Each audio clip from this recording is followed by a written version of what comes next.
This was Dad's old Model 1220 gauge, and I'm getting it ready for the grandkids. Hi, I'm Larry Potterfield with MidwayUSA, and today I'm going to take a few ounces of wood out of the buttstock, making it a little bit friendlier for small hands. We've worked quite a bit on this stock already. First converting it to a straight grip, then installing a recoil pad, then we thinned the grip area. The stock on the Model 12 is very thick through the middle as compared to this fine English double. Now I'd like the lines of the stock to be perfectly straight from the pad all the way to the grip area. We just need to mark it up, file a few flats, then blend everything together nice and smooth. Now I'm going to taper the comb. What I have here is a comb radius gauge that we made up just for this purpose.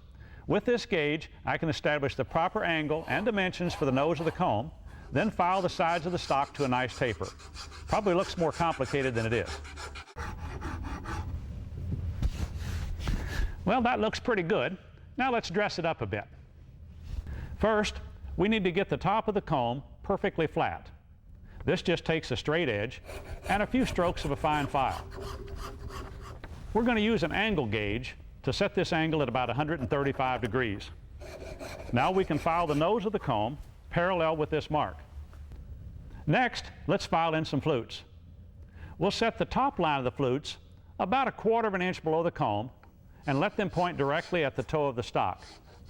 I'll make these about 1.5 inches long.